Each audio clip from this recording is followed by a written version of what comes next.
Joining us now is New York Democratic Congressman Hakeem Jeffries, who is chairman of the House Democratic Caucus. And joining us now, thank you very much, Congressman, for being with us.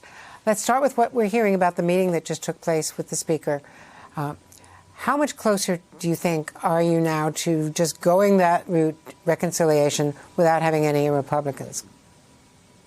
Well, it's good to be with you. And as the Speaker indicated, we are prepared to move toward reconciliation if necessary, but our desire is to work in partnership with Republicans to provide the type of meaningful relief that is necessary to crush the virus, provide direct assistance to everyday Americans, and ultimately lay the foundation to revive our economy.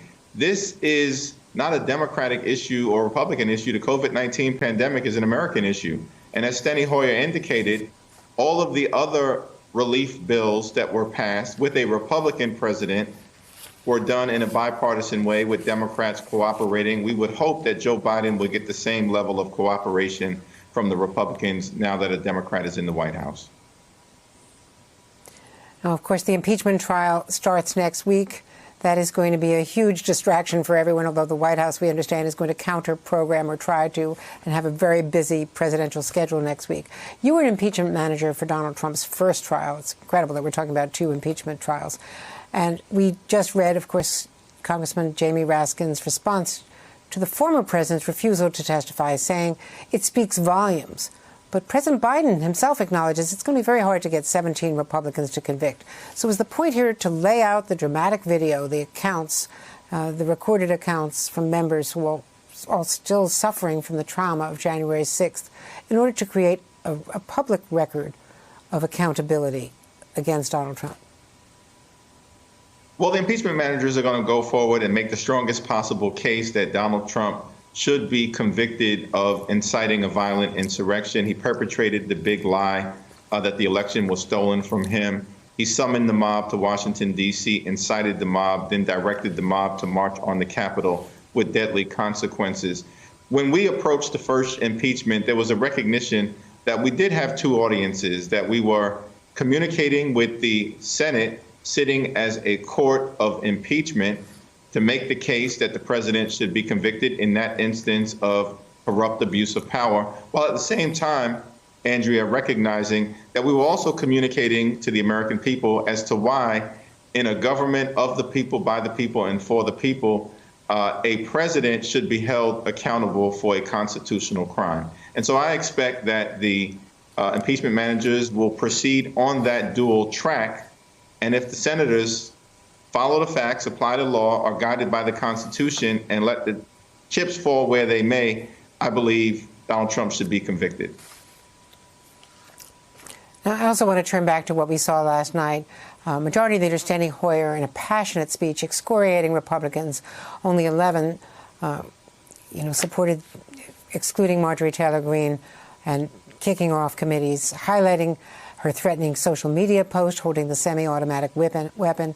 Then these emotional speeches from your fellow members about the continuing impact of January 6th. Let's watch. Some are already demanding that we move on, or worse, attempting to minimize, discredit, or belittle the accounts of survivors. In doing so, they not only further harm those who were there that day and provide cover for those responsible, but they also send a tremendously damaging message to survivors of trauma all across this country. I screamed to my colleagues to follow me across the aisle to the Republican side of the chamber so that we could blend in, For I felt that the insurrectionists who were trying to break down the doors right here would spare us if they simply mistook us for Republicans. But within moments, I recognized that blending in was not an option available to my colleagues of color. On my very first day of orientation, I got my first death threat. It was a serious one. They took me aside. The FBI had to go to the gentleman's home.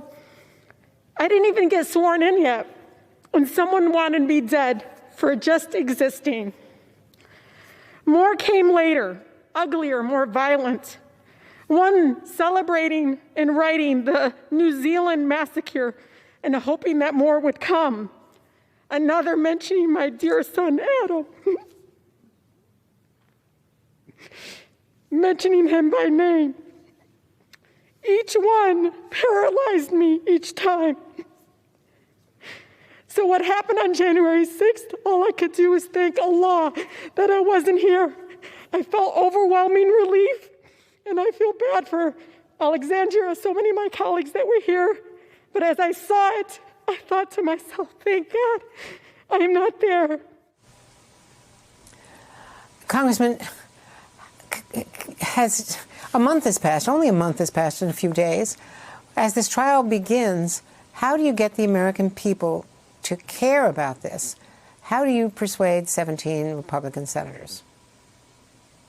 Well, I certainly believe that the American people do care about the fact that the Capitol, this citadel of our democracy, was violently attacked by a mob of insurrectionists, having been incited by the president. An officer has died. 2 additional officers have left us. More than 100 officers have been seriously injured because of the beatings that they took that day, including head and brain trauma. 1 officer has lost 3 fingers. Another officer is likely to go blind in at least 1 eye. I believe that when those stories are told of the human toll that was unleashed as a result of the recklessness of the former president of the United States of America, I hope that some of my Senate colleagues will search their consciousness and do the right thing. But if they don't, I'm still confident that the American people understand why it was necessary for the House to impeach the former president and for us to proceed using the constitutional mechanism that is available to address an out-of-control president and danger to our democracy. Hey, thanks for watching our YouTube channel. You should know that you can follow today's top stories and breaking news and catch up on your favorite MSNBC shows all in one place. Download the NBC News app today.